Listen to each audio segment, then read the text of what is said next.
타코닷컴 팟캐스트 덱스터 이야기 1부에 이어서 2부를 진행을 해보도록 하겠습니다. 예. 네. 제가 이거 덱스터 얘기 듣다 보니까 저도 좀 하고 싶은 얘기도 생각이 나고, 해야 될 것 같은 얘기도 좀 생각이 나고. 네네. 그 덱스터를 처음 쓰실 때, 예. 어떤 면에서 그러니까 다른 타사의 라켓이라든지 또 기존에 쓰던 라켓들과 어떤 면에서 다르다는 것을 느끼셨어요? 첫 번째는 디자인이 다르다는 느낌을 네. 강하게 받았고, 네. 두 번째는 그 디자인이 눈으로 보는 심미적인 디자인뿐만 아니라 이 구성에서 나무 구성 디자인도 다르다. 예. 그리고 그 당시에 합판하면 그때는 그렇게 많은 라켓을 써본 건 아니기 때문에 예. 이런 이런 느낌이어야 한다라는 저 나름대로 이제 탁구를 그렇게 오래 치지 않았기 때문에 울린다 혹은 좀 딱딱해야 된다 여러 가지 이제 종류가 있었겠지만 어쨌건 제 머릿속에 있었던 합판의 느낌이 아닌 통판, 그 전에 1펜을 썼었거든요. 통판은 이런 느낌이어야 한다, 이런 모든 이제 그 범위를 벗어나서 1펜과 합판 그 중간 딱 그 자리에 이 라켓은 딱 있다. 그러니까 회전도 잘 걸리고 나가기도 잘 나가고 그러면서 초창기 이제 중펜 치면서 가장 이제 고민했었던 게 울림이 너무 심하면 공이 날리고 잘 잡히지 않는다. 근데 덱스터는 울림이 최대한 절제가 되어 있지만 임팩트, 특히 이제 드라이브를 걸 때 라켓 자체에서의 그 진동, 감각이 굉장히 뛰어났었어요. 그러니까 이 라켓은 되게 좀 독특했어요. 그러니까 어찌 보면은 속에 카본 하나쯤 들어간 라켓이라고 해도 사람들이 믿었을 거예요. 옆에 사이드를 갖다가 이렇게 얇은 카본. 근데 그런 게 전혀 없고.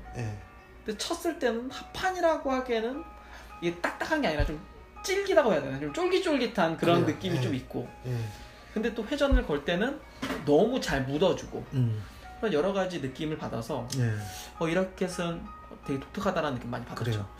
제가 좀 얘기하고 싶은 것이 자꾸 많이 생각이 나는데, 일단은 당시에 제가 이해가 안 갔던 것 중에 하나는 왜 히노키로 된 5겹 합판 또는 7겹 합판 라켓이 없을까? 그러니까 히노키로만 된 라켓은 있어요. 히노키로만 된 7겹 합판 이런 거 썼어요. 근데 그런 것들은 전부 다 히노키 통판 라켓의 아류작이죠.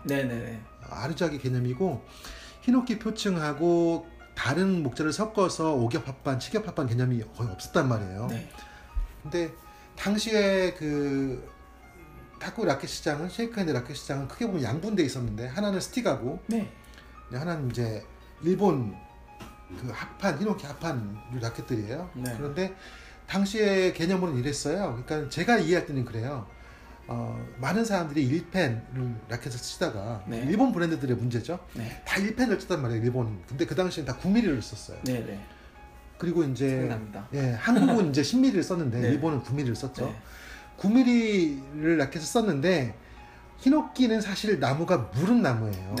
그리고 느린 나무예요. 사람들이 잘못 알고 있는 거죠. 히노키가 이제 빠른 나무 생각을 하는데 그건 잘못된 생각이고, 히노키는 되게 느리고 무른 나무예요. 상처도 잘 나요. 제작하는 입장에서는. 맞습니다. 그런데 당시는 어떻게 생각했냐면, 1펜을 사람들이 쓰다 보니까 1펜에 비해서 쉐이크는 힘이 없단 말이에요. 그럴 수밖에 없는 게 얇으니까. 그런데 그런 생각하지 않고 히노키는 빠르다는 개념을 갖고 있었어요. 그래서 그 히노키를 가지고 치던 1펜을 치던 사람들한테 합판 라켓을 전파하려다 보니까 일본 브랜드들은 그때 천편일률적으로 히노키 소재에다가 카본을 깔았죠. 근데 저는 그게 이해가 안 갔어요. 왜 그렇게 해야 되지? 이렇게 안 하면 안 되지? 그래서 제가 막 특별하게 뭘 새롭게 하려고 한다기보다도 제가 너무 이해가 안 갔기 때문에 시도를 해봤던 것이고요. 그리고 이제 그 시도를 하면서 이 덱스터가 조금 특이한 면이 있어요. 뭐냐면 그 히노키 표층을 덱스터에서는 제가 얇게 썼거든요. 근데 제가 예전에 쓴 글들에도 충분히 이런 문제들은 제기를 했습니다만은, 히노키 표층을 만약에 카본층에다 붙이는데 얇게 쓰면 어떻게 되냐면 회전이 없고 깡깡거려요.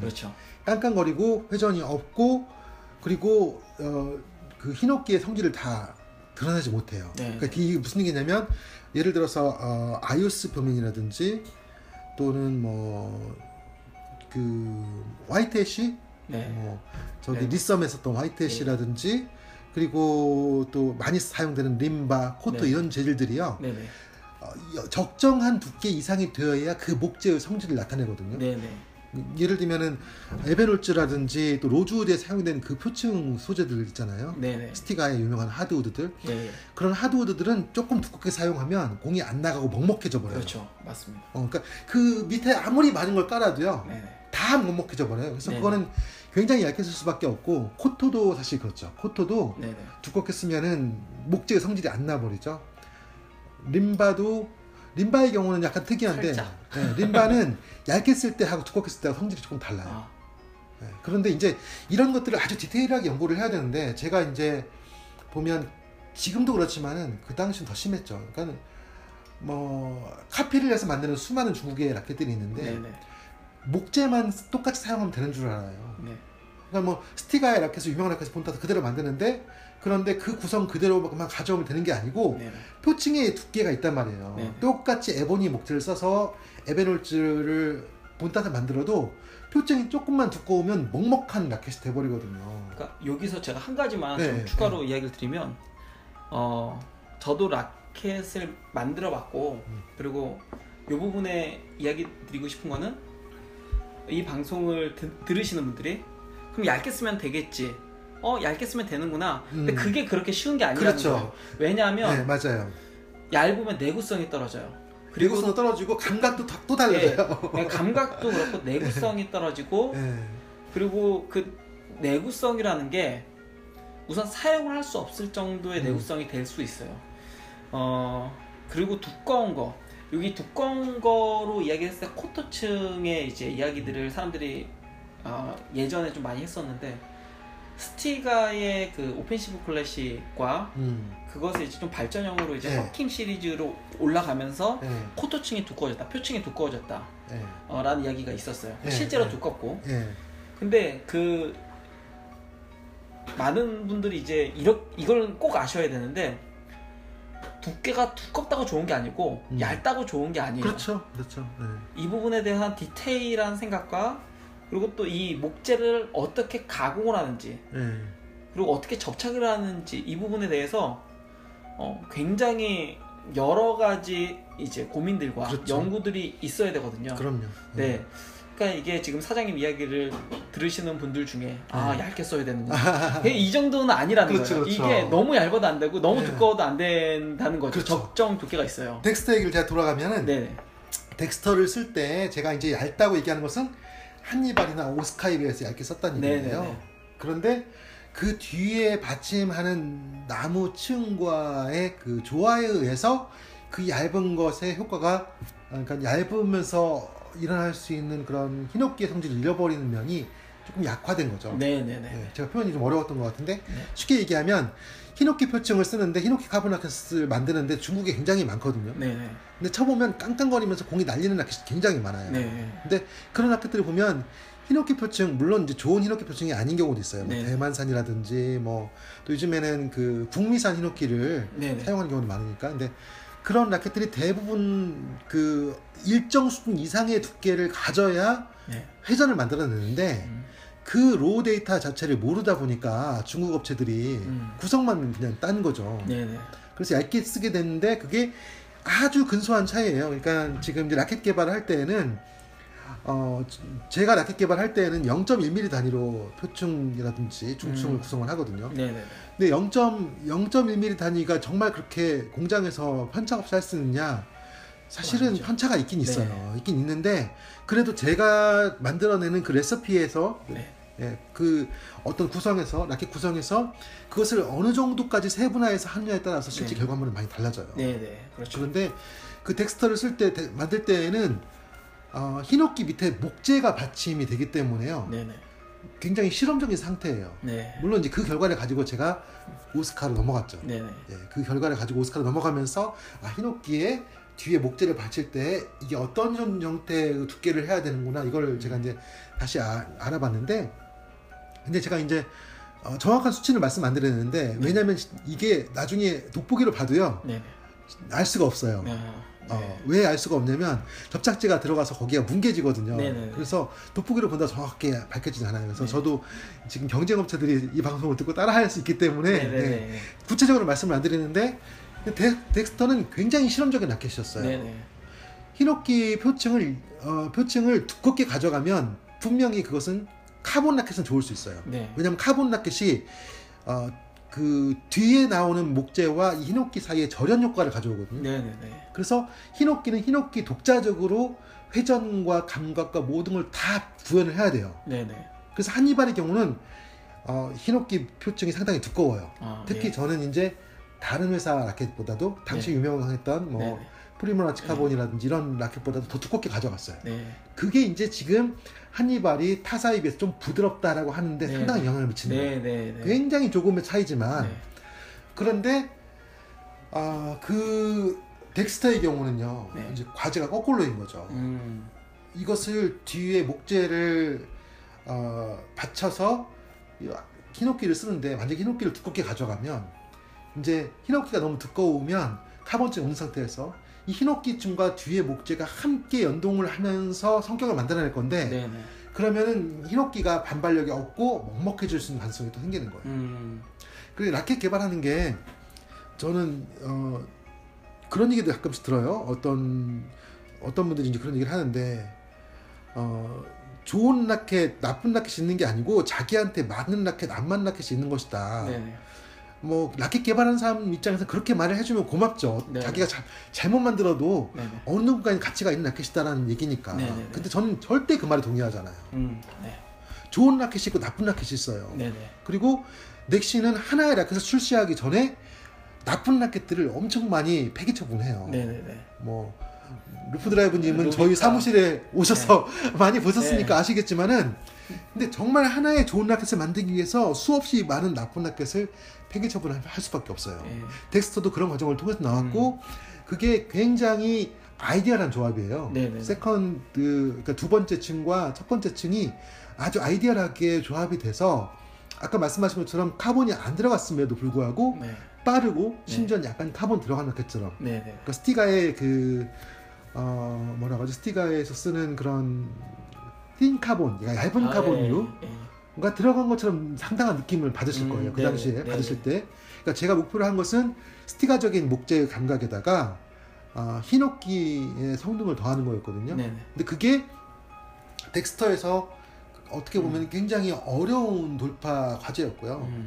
그래서 그것이 지금 생각해도 참 어떻게 보면 운이 좋았다는 것도 들어요. 왜냐하면 제가 그 당시에는 데이터를 많이 가지고서 작업을 한 게 아니에요. 굉장히 직관적으로 작업을 했는데 지금은 제가 데이터를 가지고 이제 백데이터가 많잖아요. 그래서 하나의 라켓을 만들기 위해서 많은 그 라켓들을 만들지만 당시에는 백데이터가 많지 않기 때문에 굉장히 직관적인 지식을 만들었어요.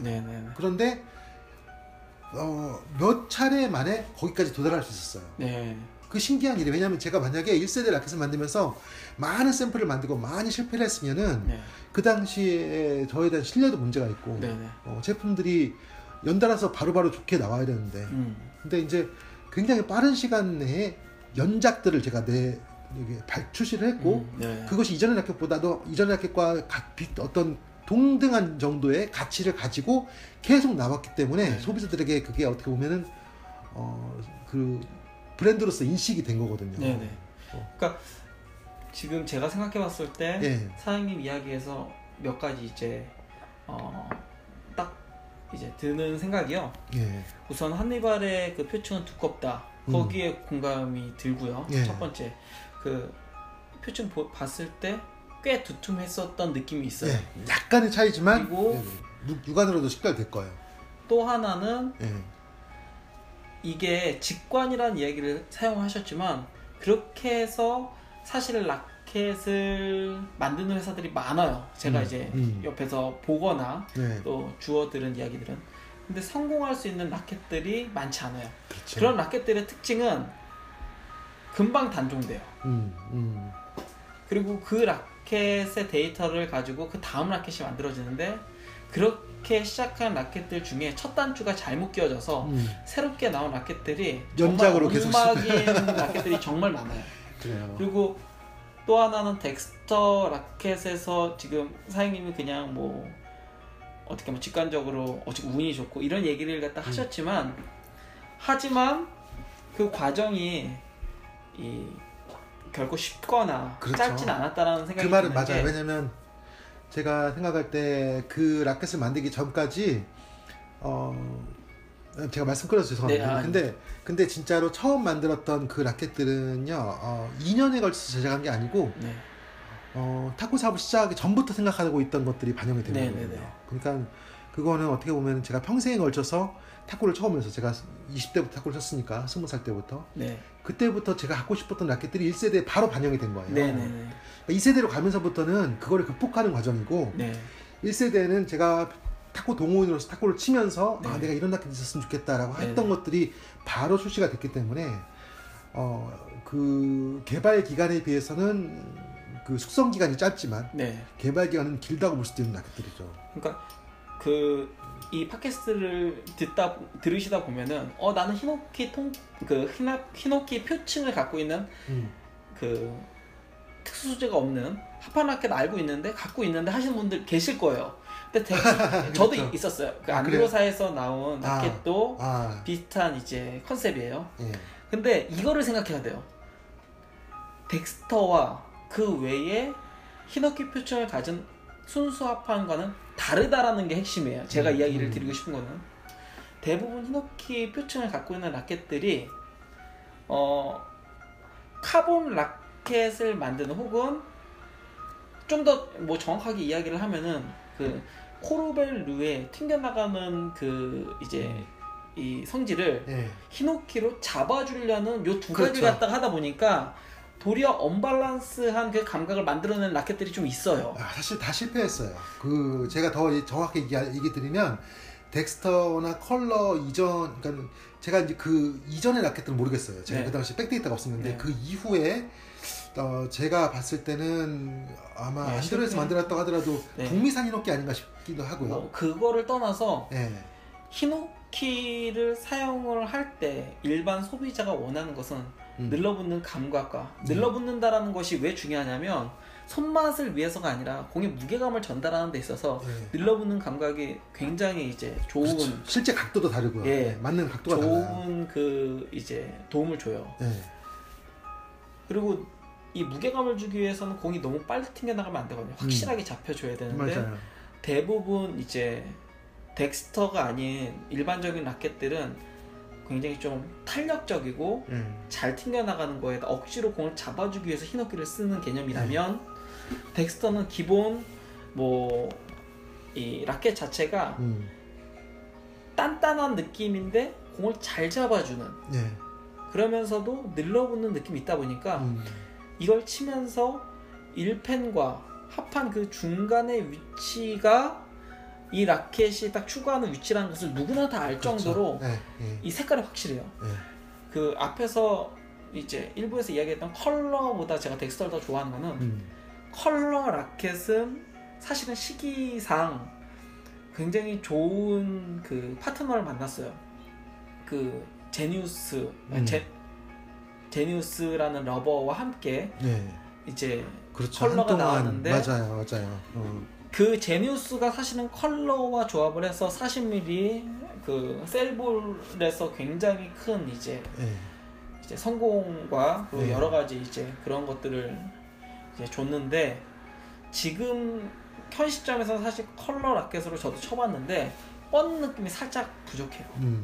지금 폴리볼에서는 정말 조금의 차이거든요. 컬러하고 덱스터는. 그리고 또 이제 라켓 제작이 진짜 어려운 것 같아요. 제가 생각해보면. 그리고 또 하나는 컬러가 덱스터에 비해서 좀 부족한 점이 때렸을 때 흔히 이제 스매싱처럼 딱 때렸을 때 좀 더 잡아줘요.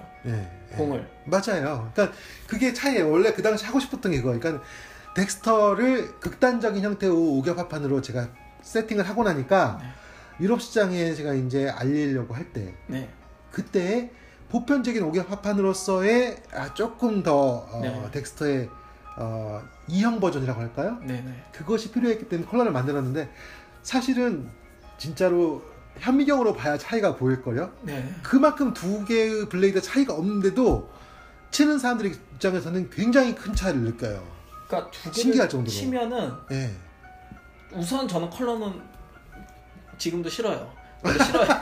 디자인이 저는 이게 디자인에 대해서는 제가 몇 번 글을 썼지만 그 오스카님과 저와는 저는 컬러 굉장히 좋아하는데 저 처음에 사실 라켓 왜 이렇게 만들었어 창피하게 뭐 그런 생각을 하고 있어요. 네, 하고 있었고 네. 근데 어찌 됐건 근데 컬러 같은 경우에도 한 2, 3회 전에 이제 쳐봤을 때 뭐 나쁘진 않은데 제 타코 스타일 자체에서 블록은 컬러가 괜찮았어요. 근데 이제 돌아서 저는 드라이브뿐만 아니라 스매싱도 이제 같이 섞어서 하는 편인데 칠 때 좀 빠르게 치고 빠져야 될 때 이게 공이 느리다라는 느낌이 들어요. 그렇죠. 공 자체가 느린 게 아니라 치는 제가 딱 느꼈을 때 이거 공이 컨셉 자체가 달라서 그래요. 맞아요. 백스윙으로 빨리 가지 못하겠는 거예요. 컬러가. 근데 덱스터는 그에 비해서 훨씬 더 경쾌하고 욱하면서도 빠르게 반응이 적당하고 특히 뭐 지금 현재 폴리볼에서는 컬러보다 도리어 덱스터가 그 특성에서 좀 더 맞지 않을까. 제가 비교하자고 하면 덱스터는 지금 넥시의 4세대에서 비교하면 올람과 비슷하고요. 그렇죠. 올람과 비슷하고 그렇죠. 컬러는 제트블루와 제트블레이드와 비슷한 것 같아요. 두 개가 굉장히 쌍둥이거든요. 올람과 제트블레이드는 쌍둥이인데 그런데 마치 덱스터와 컬러처럼 올람과 제트블레이드도 정말 한 끗 차이인데요. 상당히 큰 차이를 보여요. 실제 성능에서 있어서 그렇죠. 신기할 정도로. 근데 그렇게 비유하면 될 것 같아요. 제트블레이드는 조금 더 잡아주고 그리고 초보자분들이 쳤을 때는 진짜 교과서적인 폼을 만들어주는. 그래서 저희가 볼 때는 초보분들이 이 라켓 쓰시면 실력 향상에 더 이상 좋을 게 없겠다 싶을 정도로. 하지만 올람만큼 빠른 스윙의 그 템포를 못 잡아줘요. 제트블레이드는. 근데 올람은 일반적인 스윙에서는 그런 느낌을 못 받지만 빠르게 치고 공격할 때 굉장히 좋은 성능을 받아요. 그래서 저도 한동안 이제 그 젤론보다는 저는 올람을 주력으로 한동안 썼었는데 제 스타일 자체가 그래요. 빠르게 치고 서로 갈라줘야 되고 저 뭐 잡아서 이제 상대가 저에게 강한 드라이브가 오면은 저는 맞드라이브를 하지 않아요. 뭐하러 힘들게 그렇게 다른 곳으로 빼거나 공을 죽이면 되지. 뭐 그런 방법으로는 안 하는데 사실 그래서 아크라시아가 맞으시는 거예요. 뭐 아크라시아 이야기가 갑자기 들어왔지만 잠깐 추가를 하자면 아크라시아는 사실 아크라시아의 그 합판 버전이라고 제 개인적으로 느꼈을 땐 스피어랑 좀 비슷한 감이 있어요. 둘이 느낌이 다르긴 하지만 드라이브 했을 때 안으로 이렇게 어느 정도 안아주면서 꽉 잡았다가 순간적으로 폭발적으로 이제 던져내는 게. 그렇죠. 물론 스피어 같은 경우에 좀 더 경쾌한 울림이랑 그리고 좀 더 탄력적인 느낌이 강해요. 그렇기는 한데 그렇기 때문에 스피어도 제가 하고 싶은 얘기가 막 생각이 나네요. 지금 사실은 이 팟캐스트가 첫 단추가 잘못 끼워지긴 했는데 제가 원하는 이제 방법은 그 방식은 이게 아니었어요. 근데 어찌 됐건 계속 이야기를 이어가면은 폴리볼에서 저는 개인적인 이제 예상이에요. 오히려 히노키 표층의 라켓들이 새로운 대안으로 나오지 않을까라는 생각을 사실은 많이 해요.